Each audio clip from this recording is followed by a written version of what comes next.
J'ai une très bonne question pour vous. Qu'est-ce que Dieu attend de nous concernant l'administration de nos finances? La parole de Dieu est claire à ce sujet et elle va bien nous enseigner aujourd'hui même à l'émission À travers la Bible.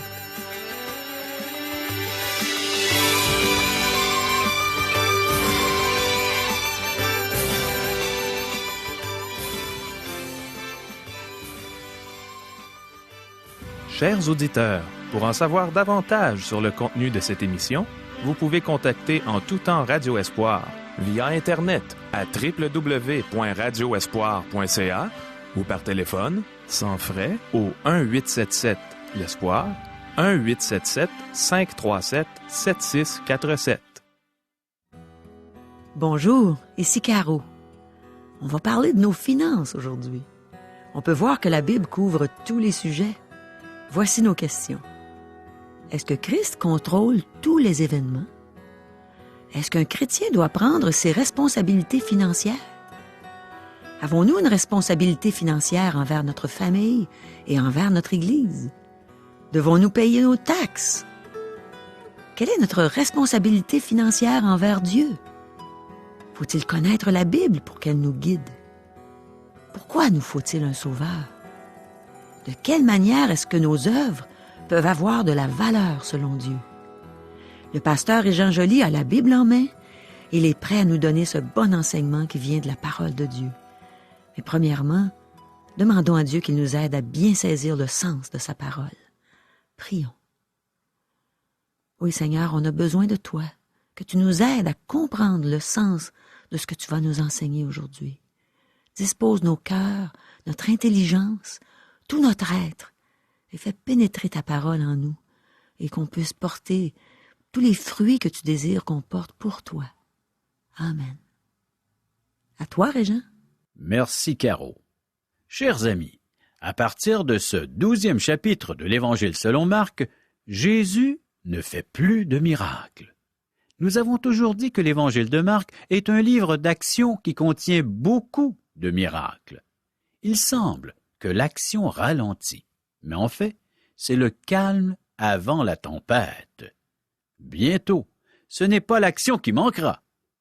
Nous voyons maintenant un nouveau genre d'action. Jésus est l'agneau de Dieu et il est éprouvé avant d'être sacrifié. Rappelez-vous, l'agneau pascal devait être sans défaut et sans tache. Dans quelques jours, la colère des hommes s'acharnera sur lui. Ce n'est pas une période de calme et de repos, mais d'un face-à-face féroce avec l'élite religieuse. Les deux côtés se préparent au combat et sortent l'artillerie lourde. La bataille entre le ciel et l'enfer, la lumière et les ténèbres, Dieu et Satan. Il n'y a pas de trêve dans les hostilités. Les 3 années de conflit occasionnel éclatent en une guerre verbale ouverte. Jésus prend l'initiative et remporte une victoire décisive dans le conflit verbal. Ses ennemis cessent de le questionner. Ils espéraient qu'il dirait quelque chose qui provoquerait la colère du peuple contre lui. Leurs questions étaient des pièges. Jésus ouvre les hostilités avec une parabole claire et accusatrice. Les pharisiens en ont facilement compris le sens. Chers amis, débutons notre lecture de l'Évangile selon Marc, chapitre 12, verset 1er. Jésus se mit ensuite à leur parler en parabole. Un homme planta une vigne, il l'entoura d'une haie, creusa un pressoir et bâtit une tour, puis il la ferma à des vignerons et quitta le pays. Selon Ésaïe, chapitre 5, versets 1 à 7, la vigne représente la nation d'Israël. Dieu a ramené la vigne du pays d'Égypte et il l'a plantée. Il leur a donné une religion, un privilège que fut accordé à un seul peuple, tout comme la présence visible de Dieu. L'Église n'a jamais eu ce privilège. Maintenant, Il s'adresse à l'élite religieuse de son temps. Versets 2 à 12. Au temps de la récolte, il envoya un serviteur vers les vignerons pour recevoir d'eux une part du produit de la vigne. S'étant saisis de lui, ils le battirent et le renvoyèrent à vide. Il envoya de nouveau vers eux un autre serviteur. Ils le frappèrent à la tête et l'outragèrent. Il en envoya un troisième, qu'ils tuèrent, puis plusieurs autres, qu'ils battirent ou tuèrent. Il avait encore un fils bien-aimé. Il l'envoya vers eux, le dernier, en disant, « Ils auront du respect pour mon fils. » Mais ces vignerons dirent entre eux, « Voici l'héritier. Venez, tuons-le, et l'héritage sera à nous. » Et ils se saisirent de lui, le tuèrent et le jetèrent hors de la vigne. Maintenant, que fera le maître de la vigne? Il viendra, fera périr les vignerons, et il donnera la vigne à d'autres. N'avez-vous pas lu cette parole de l'Écriture? La pierre qu'ont rejetée ceux qui bâtissaient est devenue la principale de l'angle. C'est par la volonté du Seigneur qu'elle l'est devenue. Et c'est un prodige à nos yeux? Ils cherchaient à se saisir de lui, mais ils craignaient la foule. Ils avaient compris que c'était pour eux que Jésus avait dit cette parabole, et ils le quittèrent et s'en allèrent. Cette parabole est facile à comprendre. Les serviteurs que Dieu a envoyés sont les prophètes. Le propriétaire de la vigne est Dieu. La vigne est la nation d'Israël. Dieu l'avait choisie et protégée. Les vignerons représentaient l'élite religieuse. Finalement, Dieu envoie son Fils, le Seigneur Jésus-Christ, le Fils bien-aimé de son Père. Jésus fut envoyé premièrement vers les brebis d'Israël. Je n'ai été envoyé qu'aux brebis perdues de la maison d'Israël, rapporté par l'évangéliste Matthieu, chapitre 15, verset 24. Mais, selon Jean, chapitre 3, verset 16, il est aussi venu pour le monde entier. Voici cette citation. « Car Dieu a tant aimé le monde, qu'il a donné son Fils unique, afin que quiconque croit en lui ne périsse point, mais qu'il ait la vie éternelle. » Ici, Jésus s'en prend directement à l'élite religieuse qui se trouve en sa présence. Ils ont déjà prévu le faire mourir et il expose leur projet. Il dit à l'élite religieuse ce qu'elle va faire. Il prophétise à leur sujet. Il les accuse de son meurtre avant qu'ils le commettent. C'est vraiment remarquable. Ensuite, il prédit qu'ils seront jugés. Ce jugement a eu lieu en l'an 70, alors que Titus a détruit Jérusalem et a amené les Juifs en captivité. Ce sont des esclaves juifs qui ont construit le Colisée de Rome. Maintenant, remarquez un détail merveilleux. La pierre qu'ont rejetée ceux qui bâtissaient est devenue la principale de l'angle. Nous avons deux paraboles dans une. Christ fut une pierre d'achoppement pour l'élite religieuse, mais beaucoup parmi le peuple se sont tournés vers lui, et il est devenu la pierre principale de l'angle. Ceci sera entièrement accompli dans l'avenir, alors que Christ reviendra.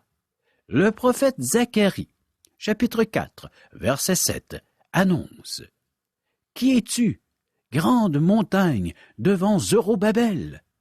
Tu seras aplani. Il posera la pierre principale au milieu des acclamations. Grâce, grâce pour elle. » Les sacrificateurs auraient fait exécuter Jésus immédiatement, mais ils craignaient le peuple. La guerre verbale est déclenchée et les adversaires de Jésus lui envoient des délégations. Versets 13 à 15. Ils envoyèrent auprès de Jésus quelques-uns des pharisiens et des hérodiens, afin de le surprendre par ses propres paroles. Et ils vinrent lui dire, « Maître, nous savons que tu es vrai et que tu ne t'inquiètes de personne, car tu ne regardes pas à l'apparence des hommes, et tu enseignes la voie de Dieu selon la vérité. Est-il permis ou non de payer le tribut à César? Devons-nous payer ou ne pas payer? » Jésus, connaissant leur hypocrisie, leur répondit, « Pourquoi me tentez-vous?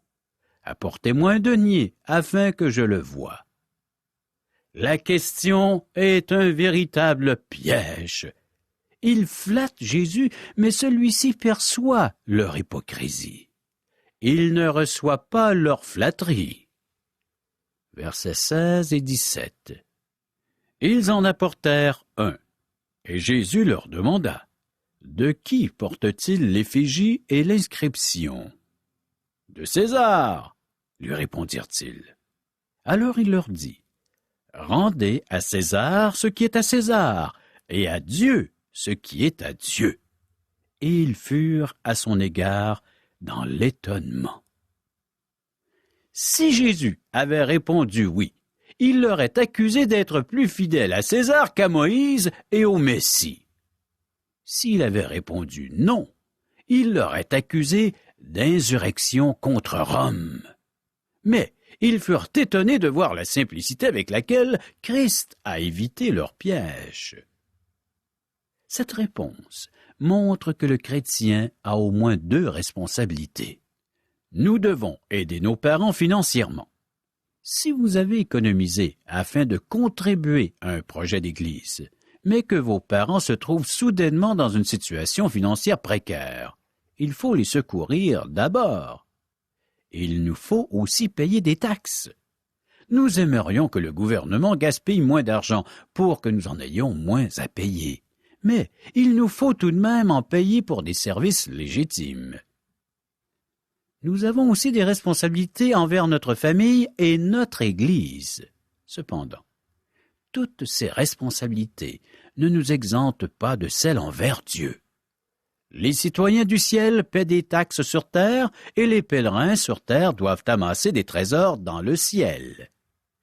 Les Hérodiens ne savaient plus quoi répondre à Jésus. Versets 18 et 19. Les Sadducéens, qui disent qu'il n'y a point de résurrection, vinrent auprès de Jésus et lui firent cette question. « Maître, voici ce que Moïse nous a prescrit. Si le frère de quelqu'un meurt et laisse une femme sans avoir d'enfant, son frère épousera sa veuve et suscitera une postérité à son frère. » Les Sadducéens étaient les croyants libéraux de l'époque. Cependant, ici ils se basent sur une loi de l'Ancien Testament. Un homme devait épouser la veuve de son frère décédé sans postérité, afin de lui en donner une. Poursuivons notre lecture, versets 20 à 24. Or, il y avait 7 frères. Le premier se maria et mourut sans laisser de postérité. Il en fut de même du troisième, et aucun des 7 ne laissa de postérité. Après eux tous, la femme mourut aussi. À la résurrection, duquel d'entre eux sera-t-elle la femme? Car les 7 l'ont eue pour femme. Jésus leur répondit, « N'êtes-vous pas dans l'erreur, parce que vous ne comprenez ni les Écritures, ni la puissance de Dieu. » Ceux qui critiquent la Bible de nos jours ne la lisent pas et ne la connaissent même pas.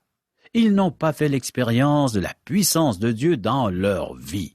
Par exemple, certains considèrent qu'il n'est pas biblique d'essayer d'enrayer l'explosion démographique, car Dieu a dit à Adam et Ève de se multiplier, de remplir la terre. Il l'a aussi dit à Noé et à sa famille après le déluge. Cependant, ce n'est pas un mandat que Dieu a confié à son Église. Pensez qu'il n'est pas biblique de maîtriser l'explosion démographique et faire preuve d'ignorance de la Bible. Verset 25. Car, à la résurrection des morts, les hommes ne prendront point de femmes, ni les femmes de mari, mais ils seront comme des anges dans les cieux.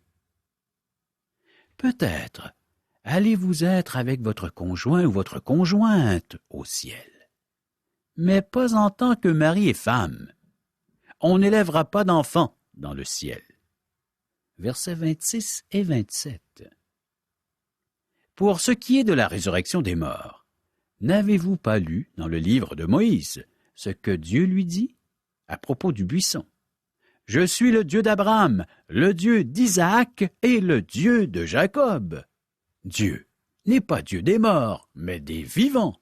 Vous êtes grandement dans l'erreur. Les Sadducéens ne connaissaient pas la puissance de Dieu. Abraham, Isaac et Jacob ne sont pas morts. Leur corps est enterré à Hébron, mais leur âme est en présence de Dieu. C'est là que se trouve l'âme des croyants qui sont décédés. Maintenant, un scribe s'approche de Jésus-Christ. Versets 28 et 29. Un des scribes qui les avait entendus discuter, sachant que Jésus avait bien répondu aux Sadducéens, s'approcha et lui demanda: Quel est le premier de tous les commandements? Jésus répondit: Voici le premier. Écoute, Israël, le Seigneur, notre Dieu, est l'unique Seigneur. Jésus cite Deutéronome, chapitre 6, verset 4. Ce n'est pas un des 10 commandements, mais c'est le grand énoncé doctrinal de l'Ancien Testament. Littéralement, ce verset dit « Yahweh, notre Elohim, est un Yahweh ». Israël témoignait d'un seul Dieu dans un monde polythéiste, rempli d'idoles. L'Église témoigne de la Trinité dans un monde athée et de religion unitaire. Verset 30. Et tu aimeras le Seigneur ton Dieu de tout ton cœur, de toute ton âme, de toute ta pensée et de toute ta force. Chers amis, observez-vous ce commandement? Si vous pensez ne pas avoir besoin d'un sauveur parce que vous obéissez à Dieu, alors il faut répondre à la question. Si la réponse est non, alors vous avez besoin d'un sauveur. Je sais que j'ai besoin d'un sauveur. C'est le cas de nous tous. Nous pouvons aimer le Seigneur, mais nous ne le faisons pas parfaitement. Versets 31 à 34. Voici le second. Tu aimeras ton prochain comme toi-même. Il n'y a pas d'autre commandement plus grand que ceux-là. Le scribe lui dit: Bien, maître, tu as dit avec vérité que Dieu est unique et qu'il n'y en a point d'autre que lui, et que l'aimer de tout son cœur, de toute sa pensée, de toute son âme et de toute sa force, et aimer son prochain comme soi-même, c'est plus que tous les holocaustes et tous les sacrifices. Jésus, voyant qu'il avait répondu avec intelligence, lui dit: Tu n'es pas loin du royaume de Dieu. Et personne n'osa plus lui proposer des questions. Si nous ne pouvons pas aimer Dieu parfaitement, aimer notre prochain comme nous-mêmes, alors nous avons besoin d'un sauveur. L'accomplissement de la loi est d'aimer Dieu de tout notre cœur et notre prochain comme soi-même. Versets 35 à 37. Jésus, continuant à enseigner dans le temple, dit: Comment les scribes disent-ils que le Christ est fils de David? David lui-même, animé par l'Esprit Saint, a dit: Le Seigneur a dit à mon Seigneur: Assieds-toi à ma droite, jusqu'à ce que je fasse de tes ennemis ton marchepied. David lui-même l'appelle Seigneur. Comment donc est-il son fils? Et une grande foule l'écoutait avec plaisir. Jésus, maintenant, questionne ses adversaires. comment David peut-il appeler Seigneur un de ses descendants qui viendra au monde quelques siècles plus tard? Remarquez aussi que Jésus reconnaît que David est l'auteur du psaume 110 en le citant, et il affirme que le psaume parle de lui. Versets 38 à 40. Il leur disait dans son enseignement, « Gardez-vous des scribes qui aiment à se promener en robe longue et à être salués dans les places publiques, qui recherchent les premiers sièges dans les synagogues et les premières places dans les festins, qui dévorent les maisons des veuves et qui font, pour l'apparence, de longues prières. Ils seront jugés plus sévèrement. » Oui, chers amis, Dieu jugera plus sévèrement ceux dont leur manière de vivre contredit les Écritures qu'ils enseignent. Cher ami, ta vie est-elle en harmonie avec les saintes Écritures? Verset 41. Jésus, s'étant assis vis-à-vis du tronc, regardait comment la foule y mettait de l'argent.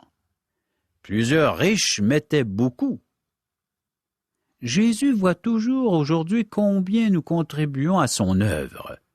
Dans les versets suivants, remarquez que Jésus ne note pas ce que nous donnons, mais ce que nous gardons pour nous-mêmes. Versets 42 à 44. Il vint aussi une pauvre veuve. Elle y mit 2 petites pièces, faisant 1/4 de sou. Alors Jésus, ayant appelé ses disciples, leur dit, « Je vous le dis en vérité, cette pauvre veuve a donné plus qu'aucun de ceux qui ont mis dans le tronc. Car tous ont mis de leur superflu, mais elle a mis de son nécessaire, tout ce qu'elle possédait, tout ce qu'elle avait pour vivre. » Cette veuve aimait vraiment Dieu. Et c'est cela qui a donné de la valeur à son don. En fait, aux yeux de Dieu, ces 2 pièces avaient plus de valeur que les dons des riches. Cette veuve donnait tout à Dieu car elle aimait Dieu. C'est un don d'amour.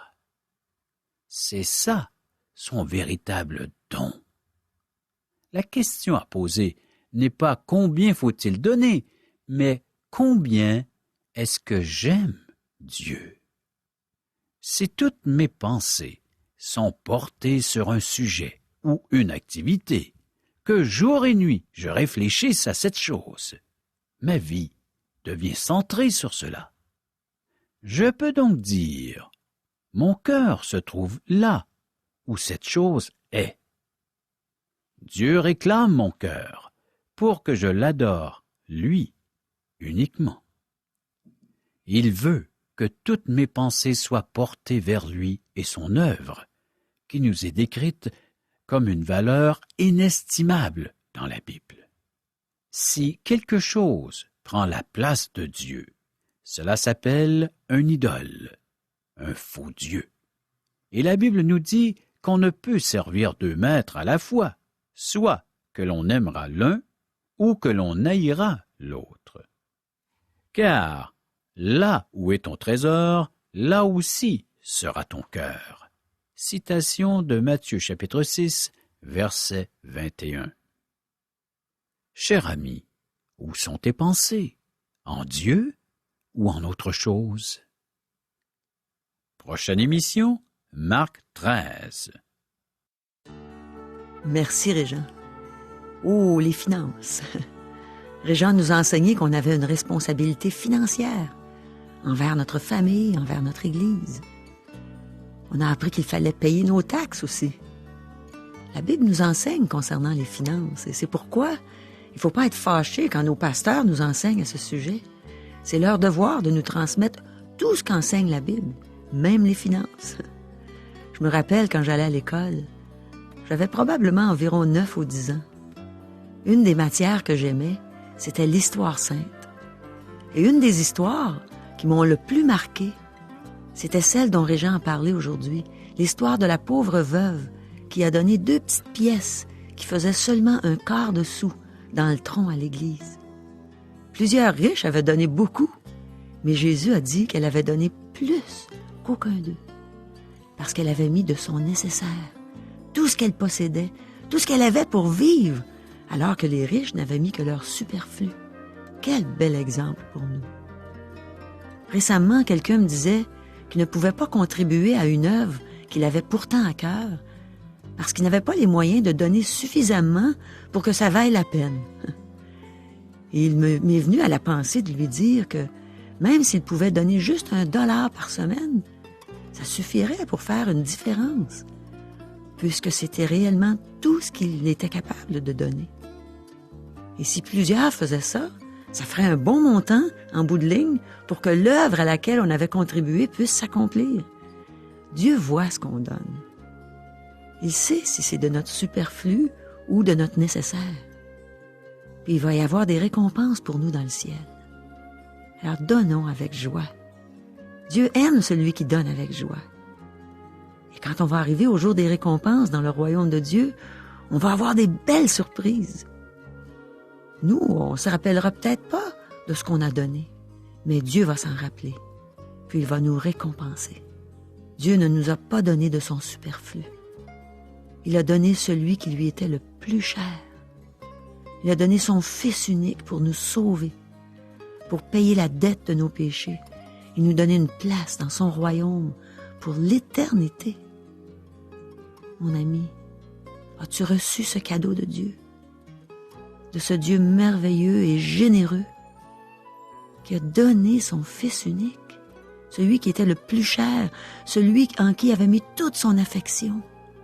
Dieu a été si généreux envers nous, puis il veut l'être encore aujourd'hui envers toi. Tout ce que tu as à faire, c'est croire au sacrifice de son Fils.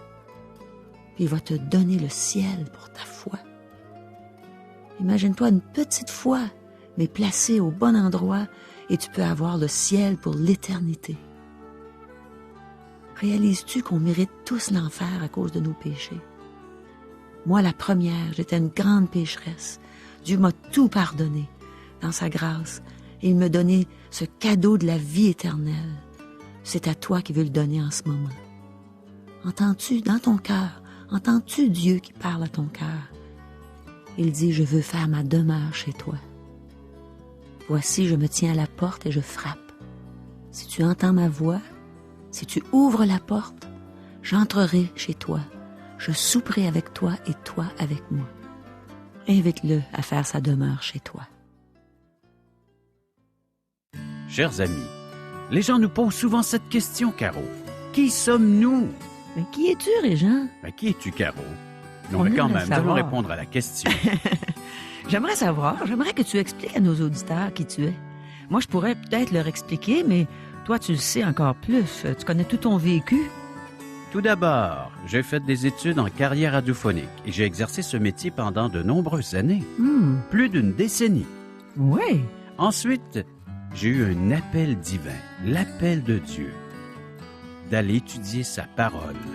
Et pendant plus de 4 ans, j'ai fait des études en théologie. Maintenant, nos auditeurs en bénéficient. Et grâce, il va sans dire, à la présence de Dieu dans nos cœurs, dans notre vie. C'est merveilleux. Nous sommes des gens qui sont nés de nouveau, selon les Saintes Écritures. Ouais. Des chrétiens évangéliques. Oh là là. Des gens qui croient que les Saintes Écritures ont encore quelque chose de très important pour notre vie. C'est la vérité. Voici comment vous pouvez nous contacter par téléphone. 1-877-L'Espoir. 1-877-537-7647. Via courriel. www.radioespoir.ca ou à notre adresse postale. Radio Espoir, casier postal 34 143 Charlebourg, province de Québec, G1G 6P2. À demain. Bye bye.